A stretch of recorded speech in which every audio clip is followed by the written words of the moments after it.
everyone, my name is Sahara Rose. Welcome to this Instagram live all about how your vibration is a reflection of your activism. Welcome. I am so excited to be here with you guys. Hello, hello, hello. Oof, we got a lot to talk about today, so welcome my beautiful souls. To put this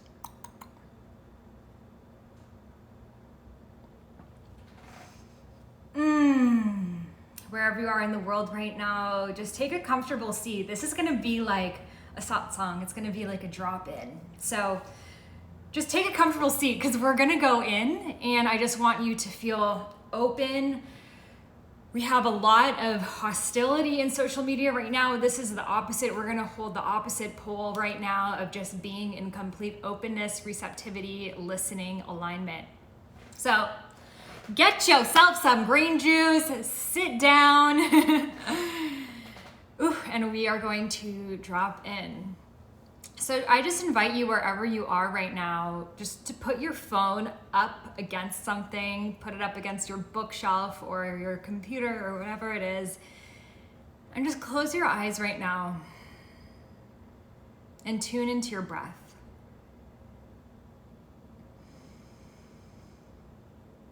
Notice how you're feeling, how you're breathing, what thoughts and emotions are coming up. And we're going to take 3 deep breaths together to just come into synchronicity. Let's take a deep breath in. Hold. And sigh it out. Now an even deeper breath in, bringing it in from the belly. And sigh it out. Deepest breath in, clench everything, clench your shoulders, your hands, your face, clench, clench, clench. And sigh it out. Drop everything. Let your body sway and circle and just come into a place of openness, imagining a beautiful white lotus in your heart chakra. And imagining that lotus just fully blossom and open as you feel the universal love energy that is available for us in this time when our love and our unity is more needed now than ever before. Feel the petals just opening and opening as your lotus expands. And you share your heart, your universal love with the world. I see you. I hear you. I feel you. A hand on your heart, a hand on your womb and belly. And just tune in.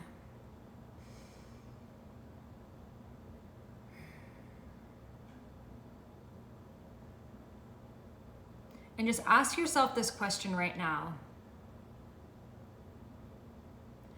How am I being called to be of service?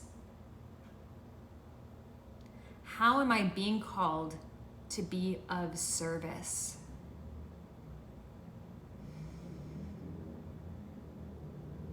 How am I being called to be of service?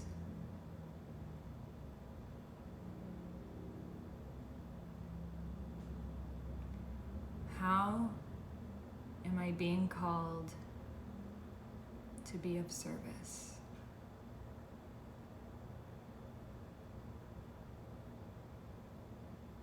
And let yourself receive any answers, or just sit with the question and let the answers reveal themselves in synchronicities throughout your days and weeks. Allowing ourselves to sit in this void right now. This void within ourselves and this void within humanity. as we are in an in-between space right now. The merging of two consciousnesses. The merging of two worlds. The merging of two selves. And let yourself really just be here in this in-between. Maybe noticing yourself wanting to take action, but knowing from a higher perspective that action must only be taken from a place of alignment.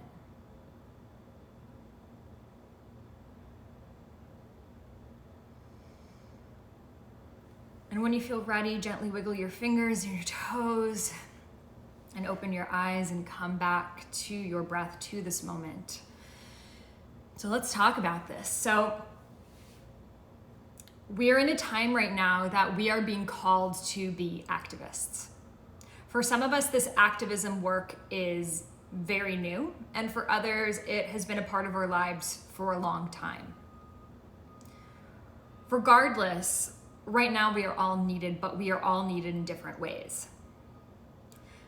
Because we spend so much time on social media, we are shown many different ways that people approach situations. We're shown many situations and approaches to those situations, and then even within that person, according to how they feel at that moment, there is going to be a different approach. The way that you react with your partner when you're having a fight in the midst of a fight is going to be very different than how you react to your partner when you've taken a couple hours off and tuned in and meditated. It's the same situation, but the way that we are approaching it is going to be different according to how we feel. Right now, for a lot of people, this is their first time opening their eyes to what is happening under the surface on so many different levels. So because of this, it almost feels like we're free falling. And we look around us and try to hold on to anything that we can see. Should I be reacting in this way? This person says I should do this. This person says I should be like that. They're doing it this way. So as we're falling, we're trying to hold on to the ways that we see other people doing it without realizing that every single person's fall is going to be different, and every single person's reaches are going to be different. So not all of us are meant to serve in the same way, and not all of us are meant to even serve the same causes.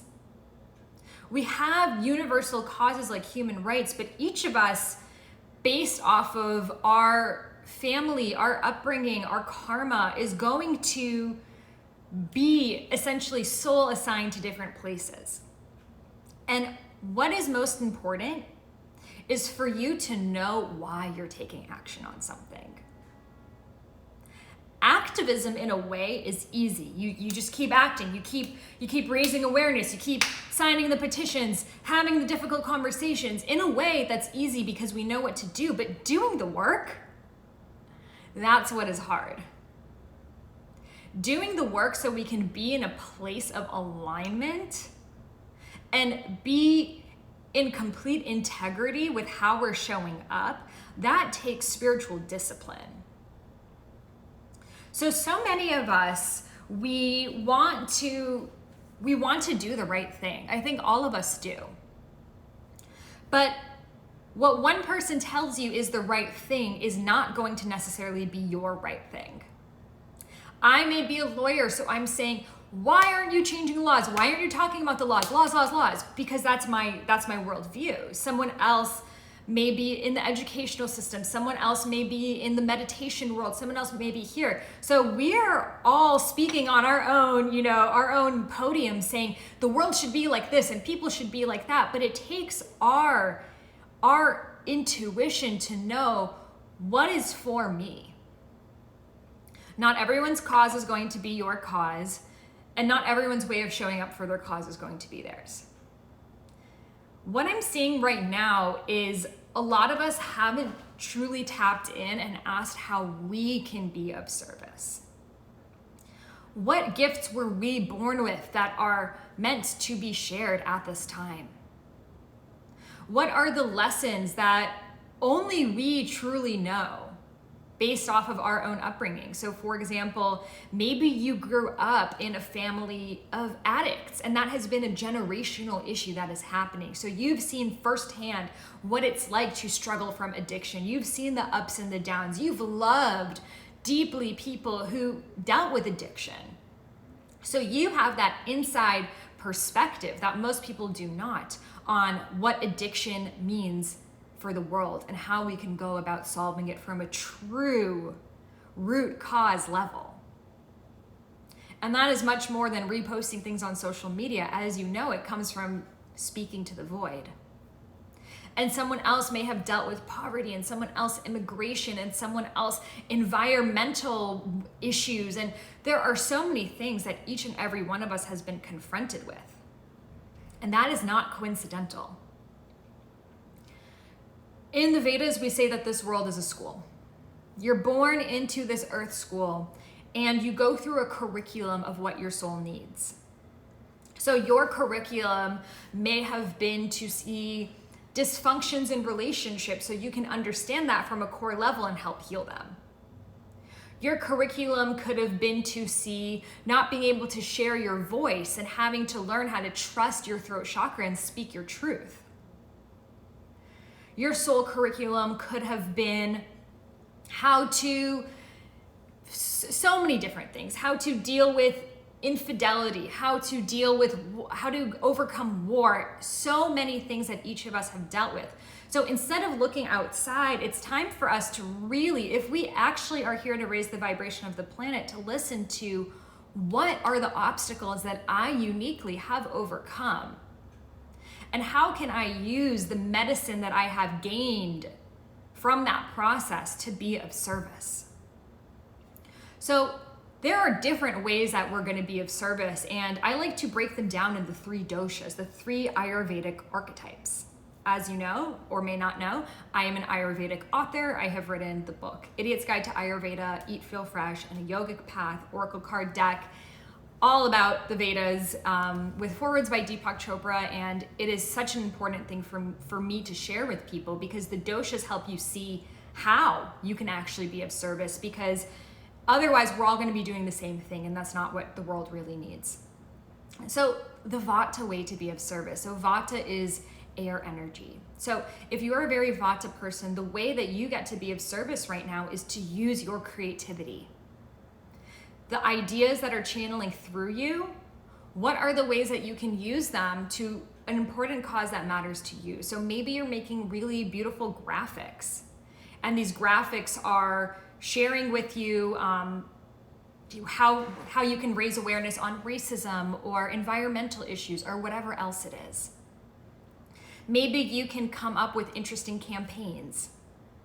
Maybe you can have discussions that people can speak about on these causes. Maybe you can look at it from a higher perspective. Everyone is so in the issue. Maybe what your solution is to kind of get out of the problem and get out of the stickiness of the fighting, and to see this from the bird's eye perspective. So that is what Vatas do. Vatas are able to essentially be the birds who are flying from that higher perspective and channeling new visions. So if you are someone who's a creative, maybe you have an artistic side to you that you have not yet expressed, how can I use this to be of service? Now, those who are more Pitta is the fire energy. So how can you use your gifts of being able to get stuff done, being able to direct people, being able to actually create those ideas and bring them to the world? So what a Pitta is really good at is, okay, let's actually have this event. Let's actually bring this to the world. Let's put this on the calendar. Let's set up a schedule. Let's set up the systems. They're very practical in that way, and they love to achieve goals, set goals. They're very strategic thinkers, and that actually is part of their dharma, their soul's purpose here on the planet. So how can I use that fiery energy that I may be channeling as anger right now and actually use that constructively, to use that fire to bring me through a series of steps to bring about long-term change. Because right now, while anger is sacred, we're also burning ourselves with it. I want to share with you the story of the Egyptian goddess Sekhmet. So, Egyptian goddess Sekhmet is the lioness goddess. She has a lioness head and a female's body. And in her story, her father Ra, who's the sun, brought her to the world because there were a lot of people who were practicing injustice. Lots of social injustices, even back in the Egyptian times. So she came forth on the earth and she started to slash and slay the people who were committing these acts of injustice. But what ended up happening was, because she was so fueled by her anger, that eventually she actually became bloodthirsty. She became just shattering everyone that she saw, good, bad, because that anger began to take hold of her. So what this story tells us is that your anger can be used as a powerful tool, but if we're not channeling it in the correct way, if we're not actually using our anger towards change, then what happens is we become victims of our anger. We aren't actually able to create change. We just are angry for the sake of being angry, and then we add up fuel to the fire. Her name is Sekhmet. You can find her on my Instagram. I am Sahara Rose. I have a picture of her up. So how can we use our anger, our rage with what's happening in the world, and channel it in this way that we're actually able to create a long-term change, not acting out of our egoic desires? Sometimes the ego says, I'm helping, but actually you're hurting. And that's a really tough pill for a lot of us to swallow, because we do all want to do the right thing, but sometimes by having intense debates with people and being in this fighting mode, we're not only are we not getting through to the other person, but we're also hurting ourselves. Have you ever changed your mind on a subject because someone yelled at you enough that at a particular point of them yelling at you, you realize that they were right? No, that's never happened. Because the way that our nervous systems respond is that when someone is yelling at us, when someone is coming at us in a way that feels really destructive, we're going to put our defenses on. We're gonna have our crystals and our armor, and we're not gonna listen to anything that they have to say. We're actually gonna turn them into more of the person that we dislike. So it is so important for us to only have conversations with people who are open to hearing it. And I know how much it sucks when your own family members may not be willing to hear it. You know, I did a post on my Instagram. My Instagram is @IamSaharaRose. You can find it right here in the comment, about how to confront and deal with racist family members. And the thing is, if they're not willing to have a conversation in here, there's actually nothing that you can do. So what we're realizing a lot is, where can my anger be channeled into change and art, and where is it just burning me? The fire is actually turning around and burning down my own home. So that is the Egyptian goddess Sekhmet. Definitely take a look at her story. I have that on my Instagram. And so the Pitta way to be of service is to channel that energy into change. And then the Kapha way to be of service is to allow yourself to really feel. What Kaphas are so great at, Kapha is the earth energy. They are able to really get a pulse on how people are feeling on an emotional level. They're tuned into the heart chakras of the world. So the beauty of this is you can have really authentic conversations.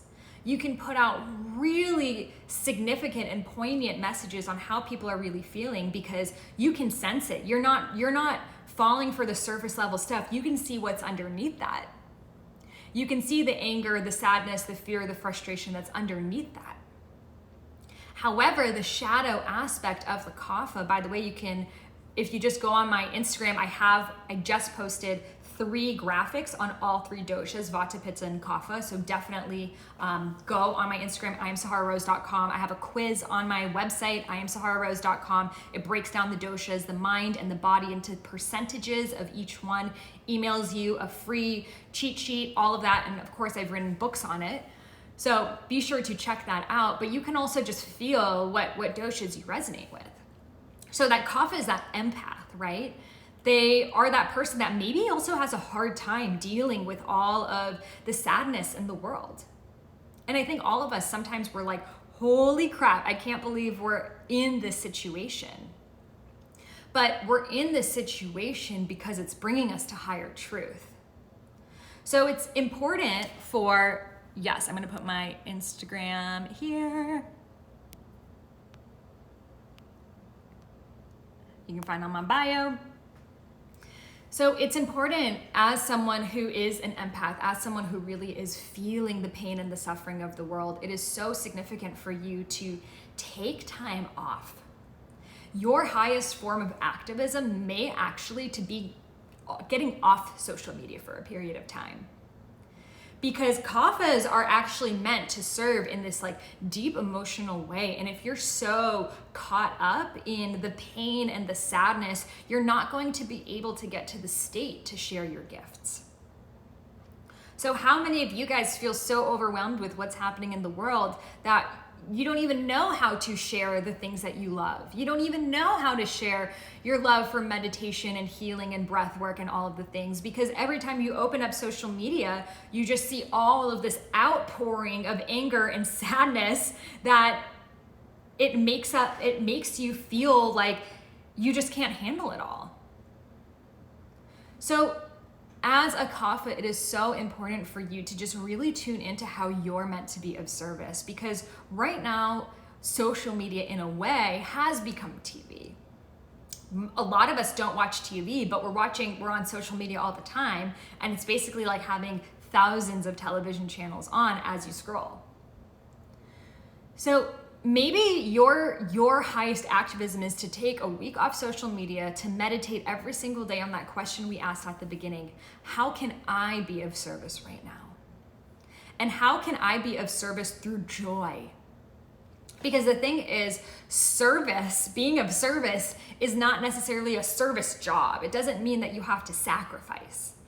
It doesn't mean that you can't feel happy. It doesn't mean that you're not able to essentially live a life that you love. I think a lot of us, and someone said, I think a lot of us on Chopra's are kaphas. I feel you. And I think a huge lesson that I've learned for myself is you can be of service to the world and still live a life that you love. So I want to give the example of, when you have a friend that keeps coming to you for advice, what should I do about my ex? What should I do about my ex? What should I do? And you keep giving them the same advice, but they're not doing anything about it. It feels extremely draining because you're pouring energy into them. It's flowing into them, but it's not being received. It's essentially being blocked. So you're giving energy, but they're not receiving it.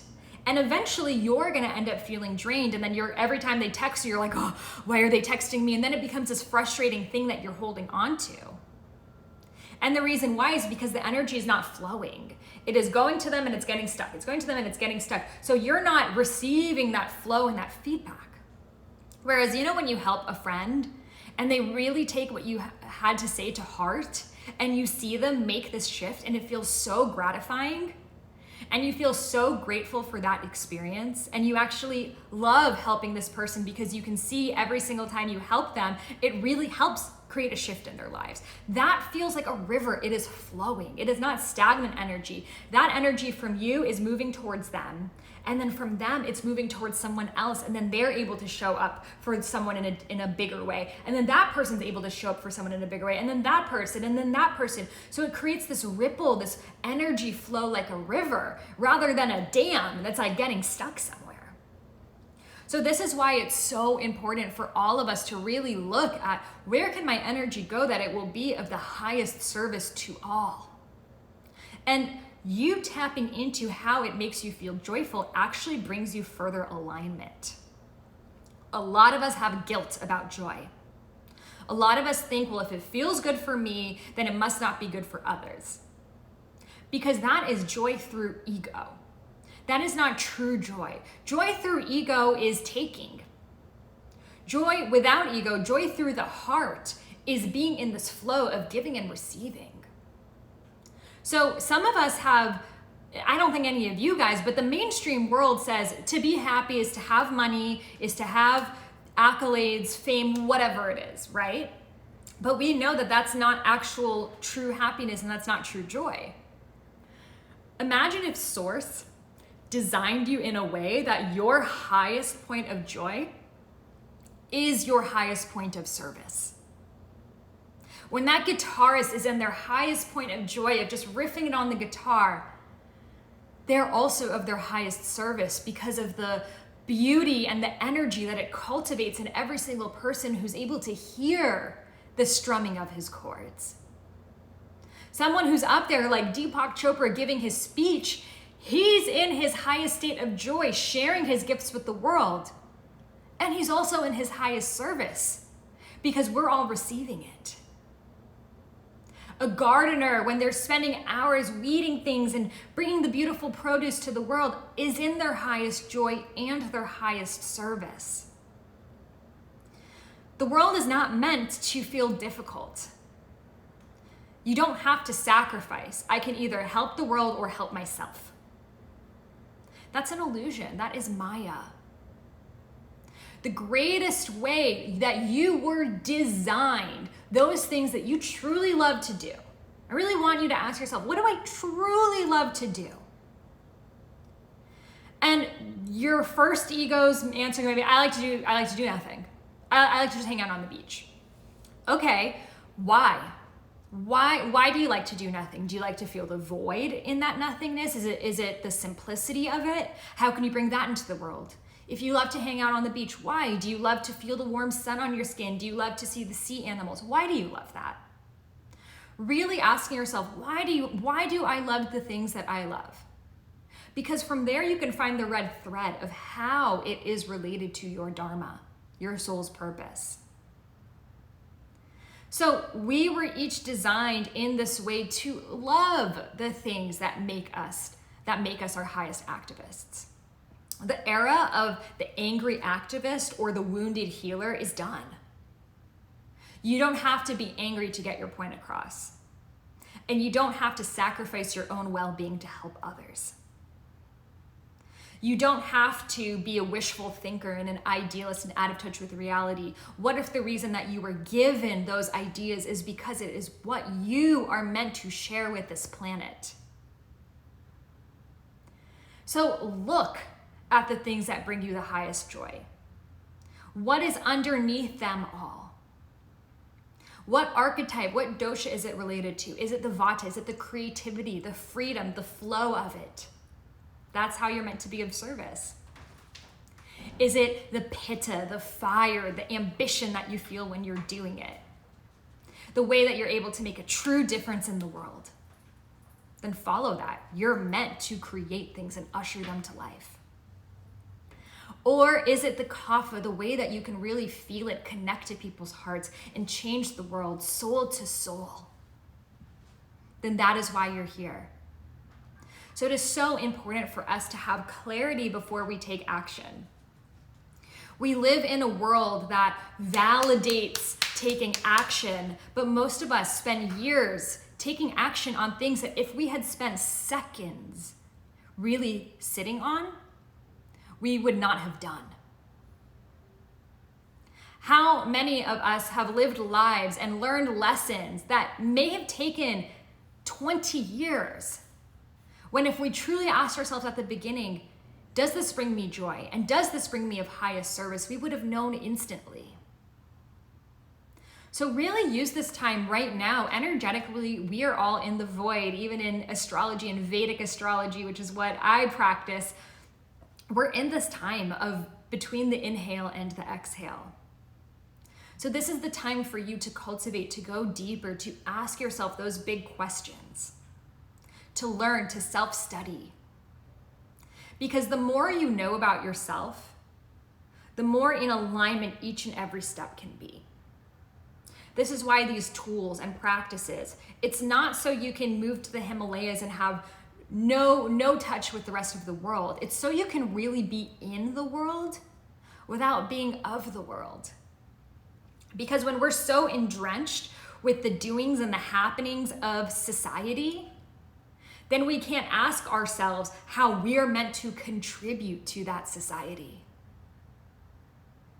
I can't untie a knot by being in the knot. I have to zoom out and look at it. And only from there can I see things more clearly. And then I realize the patterns. And then I realize, how can I actually be the most effective in creating this change? Not just trying and failing and getting stressed out and throwing it away, but to actually go in there, piece by piece, looking at it for what it is. What is underneath this? Is this a call for love? Is this a call for recognition? Is this a call for respect? That is what people want, but people don't know how to say it. People want to feel a greater part of something. They want to feel loved, cherished, acknowledged, but when they don't have it, it's like when an angry child doesn't get what they want and they're throwing things and they're yelling and they're shouting, but they don't have the vocabulary for my basic needs are not being met right now. So it takes us as conscious beings to cultivate that awareness within ourselves. Yeah, I froze. The more we cultivate that awareness within ourselves, the more that we can cultivate that awareness in others and see the world for how it truly is. Lift up the veil so we're not just in the Maya, the illusion of the world, but truly seeing what is underneath it all. So every single day when you're meditating, ask, how can I be of service? And how can I be of service through joy? So thank you all so much for sitting with me today in this satsang. My name is Sahara Rose. My Instagram is I'm Sahara Rose. My website is the same thing, imsahararose.com. I have a dosha quiz right there that I break them down in percentages, and what I really love to speak about is how it's related to your dharma. My book is coming out in January. My next one, Discover Your Dharma. So I actually take this process of the doshas and how you can find your dharma, your soul's purpose, move it through the chakras, taking all of these Vedic concepts, but really bringing them into how you can be of service in this lifetime right now. So be sure to follow me. I'm so grateful for each and every one of you.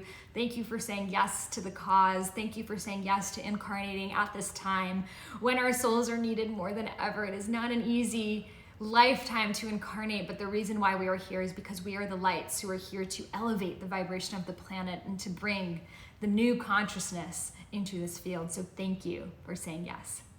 So grateful for you all. Atma Namaste. Bye.